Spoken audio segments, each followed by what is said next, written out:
Barrister Rubin Farhana, আপনিও কি এরকম মনে করেন যে নির্বাচনকালীন সরকার আসলে পুনর্গঠন হবেন? এটি জনাব নুরুল হক নূর বলছেন যে আপনি শুনলেন যে এই সরকারে আসলে নির্বাচনকালীন ফিটনেসই নাই।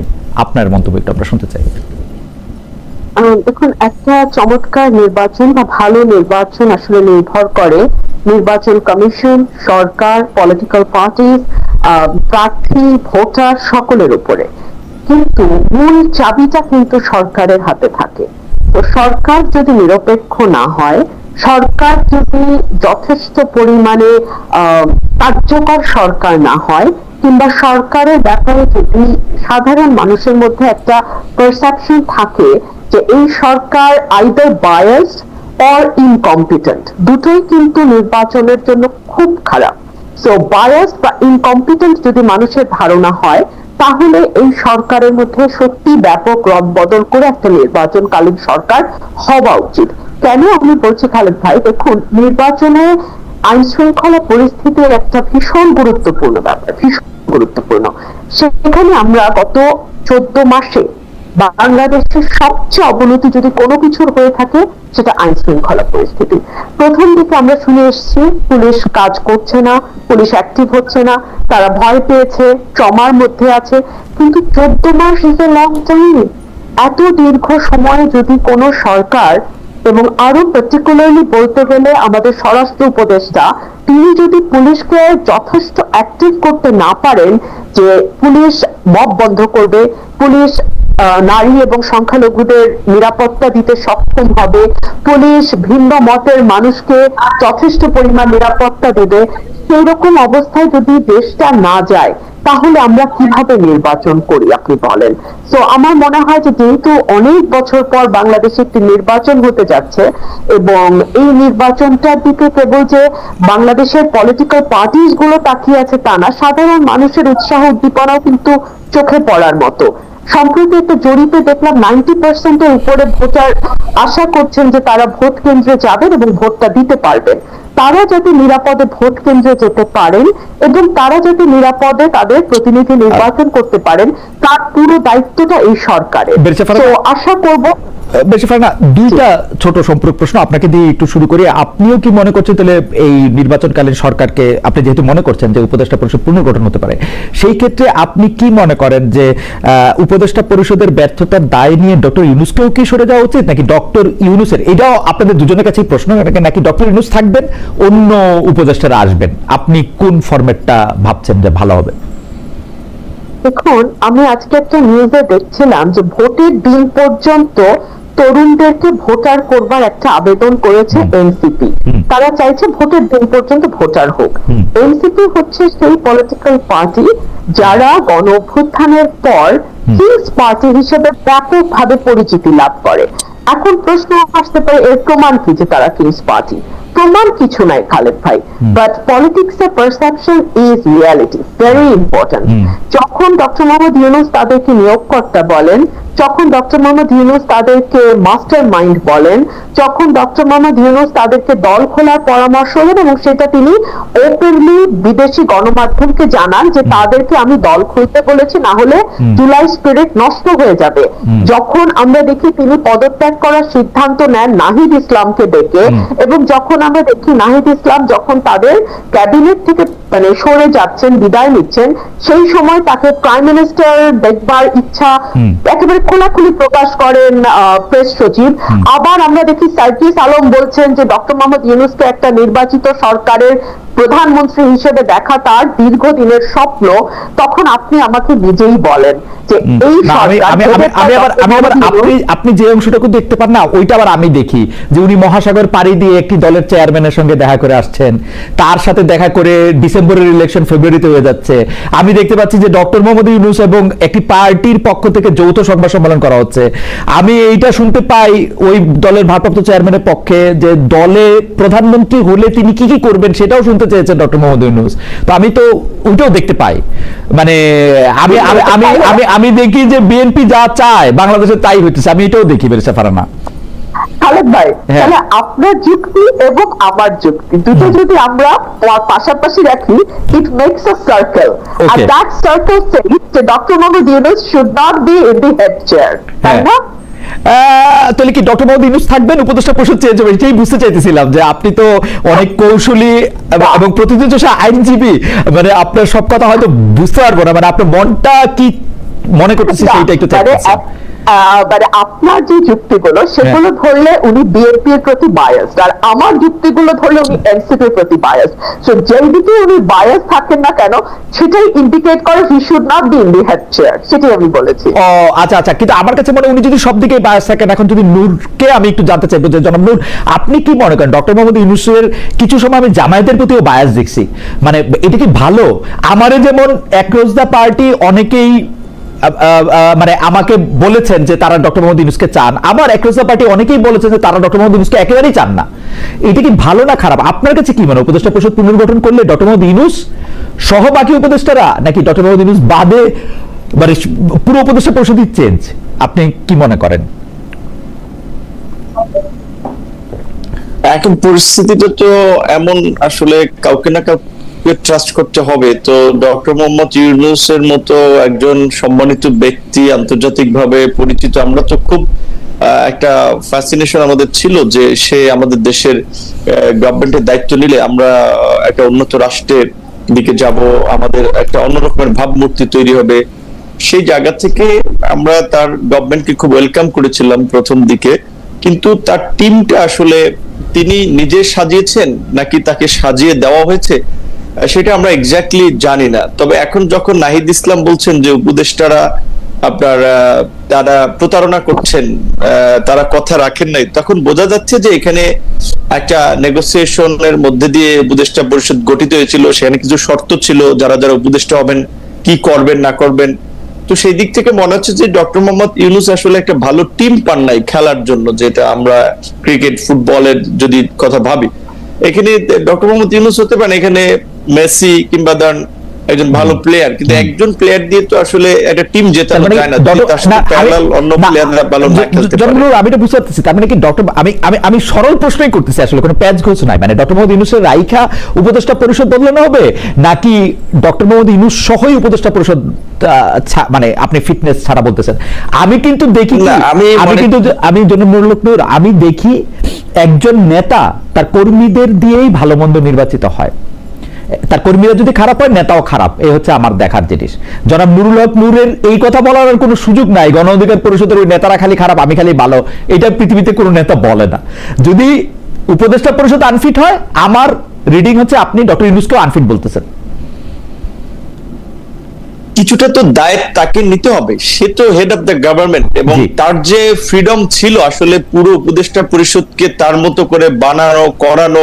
সেক্ষেত্রে আমরা যখন একাধিকবার পরামর্শ দিয়েছিলাম, এখানে আন্দালিব রহমান পার্থ, মান্না ভাই, জুনায়েদ সাকি এরকম কিছু লোকজন নেন, কারণ পলিটিক্যাল রাষ্ট্র একটা পলিটিক্যাল যন্ত্র, এইটাকে আপনি একেবারে নন পলিটিক্যাল হইতে পরিচালনা করতে পারবেন না। তো দেখলাম যে গভর্নমেন্ট সহ উপদেষ্টা পরিষদের অনেকেই রাজনীতিবিদদের প্রতি আসলে খুবই একটা বিতৃষ্ণা, যে না তাহলে রাজনীতিবিদরা যদি এই গভর্নমেন্টে আসে তাহলে আমাদের কাজ কি। তো তারা তো এক বছরে আসলে যেই জায়গায় নিয়ে গেছে মানুষকে একটা প্রচন্ড করে হতাশার জায়গায়, সেখানে তো প্রধান হিসেবে তো প্রধান উপদেষ্টা তো কিছু দায়িত্ব নিতে হবে। তবে তারপর আমি মনে করি যে বাংলাদেশের বর্তমান অভ্যন্তরীণ এবং বৈশ্বিক রাজনৈতিক প্রেক্ষাপটে ডক্টর মোহাম্মদ ইউনূসকে রেখেই আসলে উপদেষ্টা পরিষদটাকে যদি পুনর্গঠন করা যায়, সেখানে একটু কেপাবল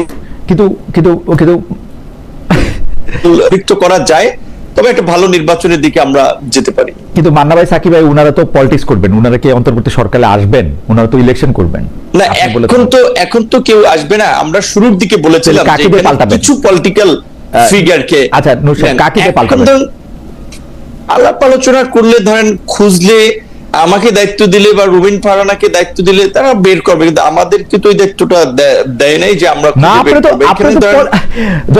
আপনি খুবই গুরুত্বপূর্ণ একটা পলিটিক্যাল পার্সন, তো আপনাকে কেমনে এই দায়িত্ব দিবে? আপনি তো আপনার ইচ্ছা মতো লোক যথা আমারে বসায় দিবেন ওখানে, যাতে আমি আপনারে ফেভার করি, রাইট? না, আলটিমেটলি এখন সেটা তো উচিত হবে না। সেটাই ধরেন অন্যান্য সময় যে কেয়ারটেকার গভর্নমেন্ট গঠিত হতো, কিংবা এখন যে জুলাই সনদেও যে কেয়ারটেকার গভর্নমেন্ট গঠনের যে বিধানটা রাখা হয়েছে, সেখানে কিন্তু বলা হয়েছে যে সরকারি দল আপনার কেয়ারটেকার হিসেবে 3 জনের নাম দিবে, চিফ হিসেবে, বিরোধী দল 3 জনের নাম দিবে, অন্যান্য পার্টিগুলো নাম দিবে, সেখান থেকে একজনকে আপনার চুজ করবে বা বাছাই করবে।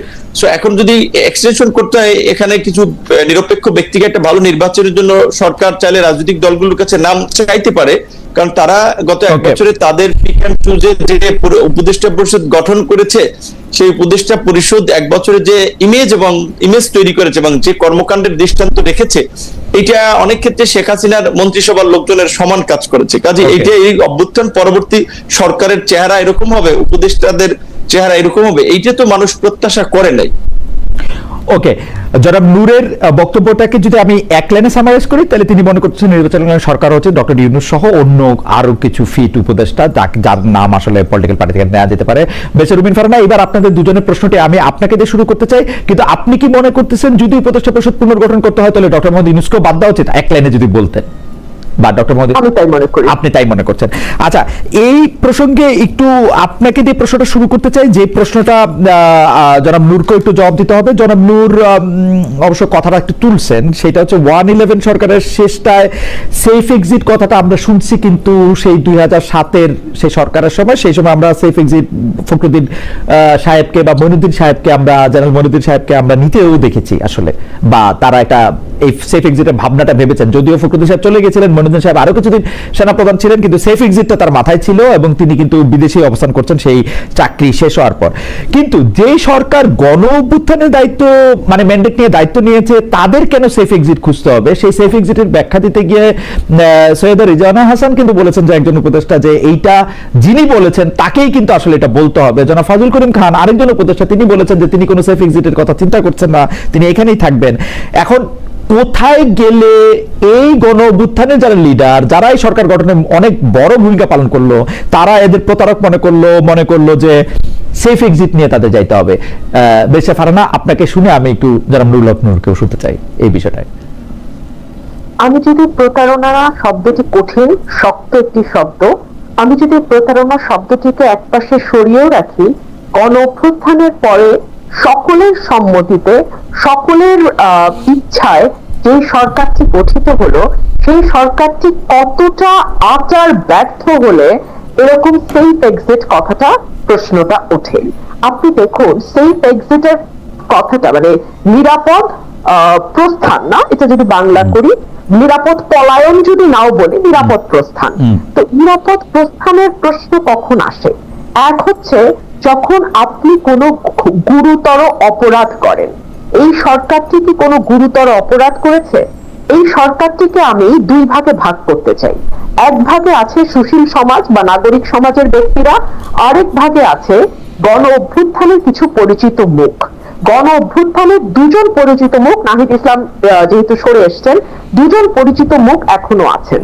তার একজন হচ্ছেন মাহফুজ আলম, আরেকজন হচ্ছেন সরি আমার নামটা এই মুহূর্তে মনে পড়ছে না, আরেকজন যিনি কুমিল্লার, আসিফ মাহমুদ সজীব ভূঁইয়া। আসিফ মাহমুদ সজীব ভূঁইয়া। জি, আমি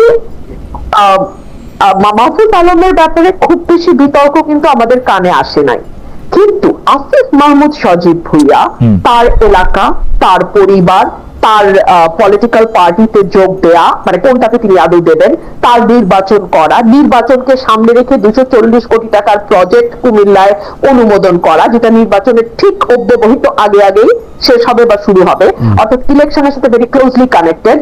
এই বিষয়গুলো কিন্তু ভালো বার্তা দেয় না। প্রথম দিকে আসিফ মাহমুদ সজীব ভূঁইয়া যেটাই বলছেন আর কি, যে তিনি অনেক বেশি মানে বিরোধী প্রপাগান্ডার শিকার হয়েছেন নানা কারণে। যাই হোক, সেটাকেও যদি আমরা আলাদা করে রাখি, যে মানে তাকে যেহেতু দায়িত্ব দেওয়া হয়েছে, যেমন বিএনপির পক্ষ থেকে তার বিরুদ্ধে যেটা সবচেয়ে বেশি বলা হয়েছে যে ওই দক্ষিণ ঢাকার মেয়র হিসেবে তিনি ইশাককে বসতে দেন নাই, এবং এইটা সম্পূর্ণ তারই সিদ্ধান্ত। এইটা উপদেষ্টাদের মধ্যেও কেউ এইটা ডিসক্লোজ করেন নাই, এমনকি প্রধান উপদেষ্টার প্রেস সচিব এটা বলেন নাই যে এইটা আসিফ মাহমুদ সজীব ভূঁইয়ার একক সিদ্ধান্ত না, এটা উপদেষ্টা পরিষদের সিদ্ধান্ত, যেখানে উপদেষ্টা পরিষদ তার ঘাড়ে বন্দুক রেখে মানে তাকে আসলে মানে আমি এটাতে খুবই বিস্মিত হয়েছি যে এইটা আসিফ মহাসচিব ভাইকে ঠেলে দেওয়া হয়েছে। বলে নাই যেটা জি। আসিফের সিদ্ধান্ত না, এর বাইরেও আপনি দেখেন জি। আসিফ একটি গণমাধ্যমের দিকে আঙ্গুল তুলছে যে সেই গণমাধ্যমটি ইশরাকের প্রভাব দ্বারা প্রভাবিত, কিন্তু সেই গণমাধ্যম যে রিপোর্ট গুলো করেছে সেটা তো একটা প্রপার ইনভেস্টিগেশন হতে পারতো, তাই না? আমরা তো কোনো দলীয় সরকারের অধীনে নাই, এই সরকারটা তো নির্দলীয়, নতুন বন্দোবস্ত, নতুন রাজনীতি, নতুন বাংলাদেশের স্লোগান সামনে নিয়ে এসছে। তাহলে একজন উপদেষ্টার অনিয়মের কোনো রিপোর্ট যদি গণমাধ্যমে আসে সেটার কেন তদন্ত হবে না? আচ্ছা, আসিফ আর মাহফুজের কথা একপাশে সরিয়ে রাখি, এখন আসুন নাগরিক সমাজের যারা সদস্য তাদের দিকে একটু তাকাই। তাদের ম্যাক্সিমামেরই ডুয়াল সিটিজেনশিপ, সুতরাং বাংলাদেশ থেকে তাদের সেফ এক্সিট খুবই সহজ। সার্জিস আলম বলছেন যে মৃত্যু ছাড়া নাকি কোনো সেফ এক্সিট নাই, না একদমই না। ওনারা খুব সহজেই একটা এমিরেটস এর ফ্লাইট ধরে বিজনেস ক্লাসে করে চলে যেতে পারবেন। আচ্ছা, বিজনেস ক্লাস কেন? বিজনেস ক্লাস এই কারণেই যে উপদেষ্টাদের অনেকের ইপিএস এপিএস এর দুর্নীতি নিয়ে ফিরিস্তি রিপোর্ট ছাপা হয়েছে, এবং তার উত্তরে কেউ কেউ বলেছেন তারা মানে পিএস এপিএস সরিয়ে দিয়েছেন, কেউ কেউ আবার বলেছেন আমরা শক্ত করে বকে দিয়েছি। তো এই যে বকে দেয়া কিংবা সরিয়ে দেয়া, এটা তো আসলে ফৌজদারি অপরাধ বা রাষ্ট্রের সম্পদ যখন আপনি পকেটস্থ করেন সেটা সাজা হতে পারে না। তাহলে তো শেখ হাসিনার সময় 400 কোটি টাকা পিয়ন বানিয়েছে, কিন্তু সেটার সাথে এই আমলের পার্থক্যটা হলো কোথায়? আমরা তো কোনো পার্থক্য খুঁজে পাই না। তো এই যে উপদেষ্টা মণ্ডলীর এক একজনের এক এক রকম সমস্যা, তো এখন সেফ এক্সিটের কথা হয়তো সে কারণেই উঠছে। আর দুই হলো, যারা সেফ এক্সিটের কথা বলছে তারা কেন এখন বলছে না যে কি কারণে, কেন তারা প্রতারিত বোধ করছে? এতে কি তাদেরকে কোনো অন্যায্য সুযোগ সুবিধা দেওয়ার কথা ছিল, দেয় নাই, সেজন্য প্রতারিত বোধ করছে? অন্য কোনো কারণ আছে? কিন্তু পেরেছে ফারহানা, আমি এই পর্যায়ে এটা লম্বা করতেছি না, শুধু জানতে চাইতেছি যে আমরা তো উপদেষ্টাদের মধ্যে থেকে ছাত্র উপদেষ্টাদের দেখতে পাচ্ছি। আপনি জনাব মাহফুজ আলমের কথা বললেন, জনাব আসিফ মহাসচিব ভাইয়ের কথা বললেন, জনাব নাহিদ ইসলাম এখন আর উপদেষ্টা নাই, কিন্তু তারা তো আমি যতদূর বুঝতেছি যে তারা মিন করতেছেন ছাত্র উপদেষ্টাদের বাদ দিয়ে অন্য উপদেষ্টাদের। কিন্তু অন্য উপদেষ্টারা স্পেসিফিক কি করছেন, তাদের বিরুদ্ধে দুর্নীতির কোনো বা অসততার কোনো স্পেসিফিক অভিযোগ তারা ব্যর্থ হইতে পারে, কিন্তু এগুলিকে আমরা একটা দেখি বা আমাদের কাছে কি কিছু আছে স্পেসিফিক কিছু, মানে ছাত্র উপদেষ্টাদের কথা বাদ দিয়ে? আমার একটা পরিচয় তো আইনজীবীও, তো আইনে একটা কথা বলা হয়, হি হু এলিজেস মাস্ট প্রুভ, যে অভিযোগ উত্থাপন করবে তাকেই সেটা প্রমাণ করতে হবে। তো যে অভিযোগটা উত্থাপিত হয়েছে যে তারা প্রতারণা করেছে, তাদের নিরাপদ প্রস্থান দরকার হবে, তো যে অভিযোগ এনেছে তাকে প্রমাণ করতে হবে যে কি প্রতারণাটা তারা করেছে। তো আমাদের সাধারণ মানুষ এবং আমরা যারা নির্বাচন করবো, আপনি খুব সঠিকভাবে বলেছেন, আমি কিন্তু এখনো আমার এলাকায়, আমি সপ্তাহে 5 দিনই আমার এলাকাতেই থাকি। তো আমরা এই যে মানে জীবন দিয়ে কাজ করছি, এত কষ্ট করছি, এরপরে যদি আমরা গিয়ে দেখি যে আগে ভাগেই কোনো না কোনো ডিলিং কোনো না কোনো রাজনৈতিক দলের সাথে উপদেষ্টাদের কিংবা উপদেষ্টা পরিষদের হয়ে আছে, কিংবা নির্বাচনে একরকম ধোঁয়াশা দেখছি, কারণ আমি অনেক বেশি সরব, অনেক বেশি সমালোচনা করি এই সরকারের, সুতরাং আমার নির্বাচনের সময় আমি জানি না আমি কিরকম ট্রিটমেন্ট পাবো। আমি কিন্তু সত্যি ভীত খালেদ ভাই, কারণ এই সরকারের এত সমালোচনা আমি গত 14 মাসে করেছি যে এই সরকার আমার আসনে, আমার নির্বাচনে সঠিকভাবে নিরপেক্ষভাবে প্রশাসন, কিন্তু আমার কাছে মনে হয় যে বেরিসা ফারহানা এটা খুব ভয়ের বিষয়। আমি ব্যক্তিগতভাবে যেরকম ভাবে দেখেছি যে আপনি তো বিএনপির অনেক সমালোচনা করেছেন, এখন বিএনপি আপনাকে নমিনেশন দেয় কিনা, বিএনপি আপনাকে কিভাবে ট্রিট করে, একটা আমিডামি প্রার্থী দাঁড় করায় কিনা, সেইটাও একটু আসলে দেখার বিষয় যে সেইটা আসলে কোথায় গিয়ে দাঁড়ায় আর কি। আমার মনে হয় আমি যেহেতু 17 সাল থেকে কাজ করছি, আমি জানি যে আমি দাবি বা যেই প্রার্থী দাঁড় করার মানুষ আমার সাথে আছে আলহামদুলিল্লাহ। আপনি আমার প্রোগ্রাম গুলো দেখলে আপনি বুঝতে পারবেন মানুষের সারা ইজ ডিফারেন্ট, তো ওইটা আমার সাথে আছে। আমরা কি জনাব নুরুল হক নূর, আমি মানে আমি আপনাকে পেয়ে ওই সেফ এক্সিটটার ধারণা থেকে যে কেন তারা আসলে কাদের দিকে ইঙ্গিত করতেছে, যে মানে কোন উপদেষ্টারা বা কাদের আসলে সেফ এক্সিটটা নিতে হবে, সেইটা একটু আপনি আমাদেরকে যদি একটু বলেন। আরেকটা বিষয় হচ্ছে যে তাহলে আমি এখন কি করব?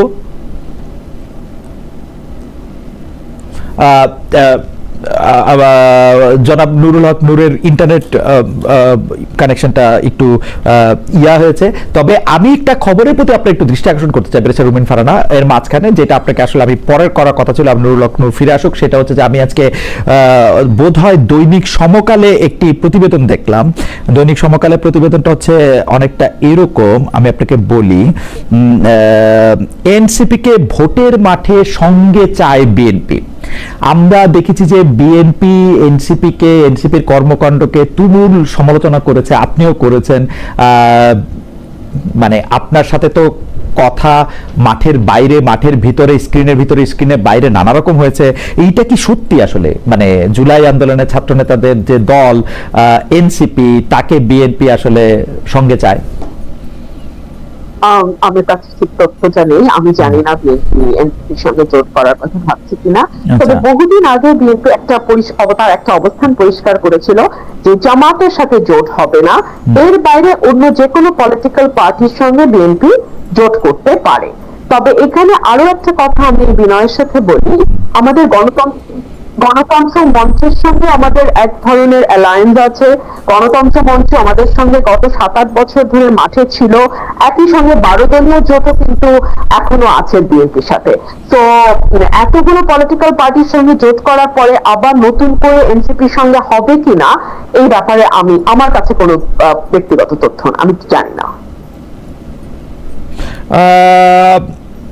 এইখানে আমি নিউজটা পড়ে যা জানলাম, নূর সাহেব ফিরে এসছেন আমাদের কাছে, তবু একটা লাইন একটু শুরু রাখি। নিউজটা পড়ে আমি যা বুঝলাম, নিউজটা একেবারেই মানে গরম যাকে বলে ওভেন ফ্রেশ। সেটাতে বলা হইতেছে বিএনপি আসলে এনসিপির কাছে টানতে চায়, জামায়াত থেকে যাতে দূরে রাখা যায়, মানে জামায়াতের সাথে যেন না যেতে পারে। এই ব্যাপারে কি আপনি দুটা লাইন বলবেন?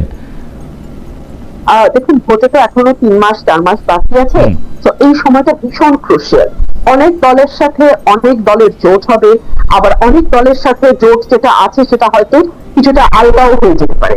তো এখনই এই ব্যাপারে মন্তব্য করা কঠিন। ভোটের হিসাব নিকাশ, ভোটের পরিসংখ্যান ইত্যাদি সকল কিছু বিবেচনায় নিয়ে রাজনৈতিক দলগুলো তাদের দাবার গুটি সাজাবে, এইটুকু আমি বলতে পারি। জনাব নুরুল হক নূর, আমরা আপনার কাছে জানতে চাইছিলাম যে কেন এই সেফ এক্সিটের কথাটা ভাবা হচ্ছে। এদিকে আমাদের একজন দর্শকের মন্তব্য আমার একটু চোখে পড়তেছে, উনি বারবার মন্তব্য করতেছেন যে হোয়াট এ গেস্ট চয়েস।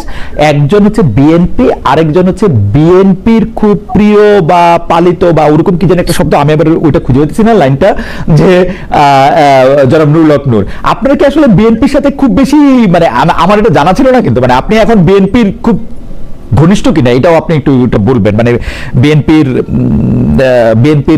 মানে বি টিম কিনা, বি টিম বা আরেকটু ক্লোজ টিম। প্রথম হচ্ছে যে আমাদের ধরেন 18 থেকে 20 কোটি মানুষের মধ্যে অন্তত প্রায় 10 কোটির উপরে মানুষ ইন্টারনেট ব্যবহার করে বা সোশ্যাল মিডিয়াতে আছে। সেখানে আওয়ামী লীগ, বিএনপি, বিভিন্ন দলের সাপোর্টার আছে, কাজে সবাই চায় তার ব্লকে রাখতে। তার ব্লকের বাইরে কথা বললেই এত তীর্যক ভাষায় মন্তব্য করে, সেই ক্ষেত্রে আমাদের মধ্যে যে একটা সোশ্যাল মিডিয়া ন্যূনতম একটা সেন্স থাকা দরকার, এটা আমরা অনেক ক্ষেত্রে ভুলে যাই। সো এখন এইগুলোকে খুব বেশি আমি প্রাধান্য দিতে চাই না, কারণ রাজনীতি করলে তো এগুলো শোনাই লাগবে। তারপরে যে আপনি যে প্রশ্নটা করেছেন সেইটার বিষয়, যে বিএনপির সাথে ঘনিষ্ঠতা বা দূরত্ব বলতে কিরকম বুঝাবে সেটা আমি জানি না। তবে আমি এইটুকু বলতে পারি যে গত এই আওয়ামী লীগের 1.5 দশকে আমরা বিভিন্ন ক্ষেত্রে যেই ভূমিকাগুলো নিয়েছি বা যেই কাজগুলো করেছি আন্দোলন সংগ্রাম থেকে শুরু করে, সেখানে অনেকখানি বিএনপির ফেভারে গিয়েছে। ধরেন এই আন্দোলনের প্রেক্ষাপটটা তো আমরাই তৈরি করেছি 2018 সালে কোটা সংস্কার আন্দোলন। অবশ্যই আমরা আমাদের প্রশ্ন ফিরে আসি, কারণ আপনি যখন এই প্রশ্ন জবাব দিচ্ছেন তখনই আবার আরেকজন দর্শক বলছেন নূর তো জামায়াত ঘেঁষা, তিনি আর কি বলবেন। অর্থাৎ আপনি একই সাথে বিএনপি ঘেঁষাও, জামাত ঘেঁষাও, সব ঘেঁষাও, এতে অসুবিধা নাই। আর রুমিন ফারহানা ব্যারিস্টার, আপনাকে নিয়েও মন্তব্য আছে, যে মন্তব্যটা আমার চোখে পড়তেছে। খালেদ ভাই ভালোই উপভোগ করছেন, রুমিনকে দিয়ে আপনার কথাগুলি বলাচ্ছেন, ইন্টারেস্টিং। প্রিয় দর্শক, আসসালামু আলাইকুম। এই শেষ পর্যন্ত আপনি ভিডিওটি দেখছেন, সেই জন্য আপনাকে অনেক অনেক ধন্যবাদ। প্রিয় দর্শক, বাংলাদেশের রাজনীতিতে ভালো ভালো নেতারা আসুক, বাংলাদেশের রাজনীতির মাধ্যমে বাংলাদেশে ভালো ভালো কাজ হোক, সেটি কিন্তু আমরা সাধারণ যারা নাগরিক আছি তারা কিন্তু সবাই চাই। বাংলাদেশে অনেক মানুষ আছে, অনেক। যদি মোট জনসংখ্যা 100% ধরা হয়, সেখানে 80% জনগণ আছে যারা বাংলাদেশের কোনো রাজনীতির সাথে যুক্ত নেই। তারা চায় বাংলাদেশে একটি সুষ্ঠু শৃঙ্খল রাজনীতি, যেখানে বাংলাদেশে মানুষ শান্তিতে ঘুমাবে, শান্তিতে বাজার করতে পারবে, শান্তিতে ব্যবসা করতে পারবে, শান্তিতে দোকানপাট করতে পারবে, মাছের ঘাটে, মাছের আড়তে, পোলে, ব্রিজে, ফেরিতে কিংবা ট্রলারে কোনো প্রকার চাঁদাবাজি হবে না, যেই বাংলাদেশটিতে কোনো প্রকার জমি দখলদারি হবে না। আওয়ামী লীগ গত 15 বছর ক্ষমতায় ছিল, সেই আওয়ামী লীগদের জমি দখল করা কিংবা এই বিএনপি যদি আবার কোনো দিন ক্ষমতায় আসে, তারপর যদি আবার চলে যায়, আওয়ামী লীগ হয়ে যে আবার বিএনপির সেই জমি দখল করা, এই যে মনে করেন একটি ক্ষমতা পেলেই অমনি জমি দখল করি, এটা বাংলাদেশের মানুষ চায় না। বাংলাদেশের মানুষ চায় শান্তি এবং সুষ্ঠু একটি নির্বাচন। আর সুষ্ঠু নির্বাচনের মাধ্যমে কিন্তু বাংলাদেশে একটি শান্তিপূর্ণ দেশ গড়ে উঠবে। যদি আপনি আপনার এলাকায় মেম্বার নির্বাচিত করেন, সেখানে আপনি দেখবেন যে কোন ক্যান্ডিডেট সব থেকে ভালো, কোন ক্যান্ডিডেটের আচরণ সব থেকে ভালো। এখন হইতে পারে সে নামাজ কালাম পড়ে না, কিংবা সে হইতে পারে একজন হিন্দু, সে হইতে পারে একজন বৌদ্ধ, খ্রিস্টান, কিন্তু তার আচরণ ভালো, কিংবা সে হইতে পারে একজন মুসলিম, নামাজও পড়ে। এখন সেই এলাকায় সব মানুষ হিন্দু হইতে পারে, কিন্তু ব্যক্তি মানুষটা কেমন সেইটিকে আমাদের কিন্তু নির্বাচিত করতে হবে। সেই জিনিসটাকে কিন্তু আমাদের যৌক্তিক দাবির মাধ্যমে তুলে ধরতে হবে। যেরকম ধরেন, আপনি যদি একজন ভালো মেম্বার তৈরি করতে পারেন আপনার এলাকায়, তাহলে ওই ভালো মেম্বাররা মিলে একজন ভালো চেয়ারম্যান তৈরি করতে পারবে, ওই সকল ভালো চেয়ারম্যানরা মিলে একজন এমপি তৈরি করতে পারবে, ওই সকল ভালো এমপিরা মিলে একজন প্রধানমন্ত্রী তৈরি করতে পারবে। আর প্রধানমন্ত্রী যদি ভালো হয়, তাহলে বাংলাদেশটা কতটা শান্তিপূর্ণ হবে সেটি আর আপনাকে বুঝিয়ে বলার বাকি নেই। প্রিয় দর্শক, যাই হোক, আজকের এই টকশোটি দেখলেন।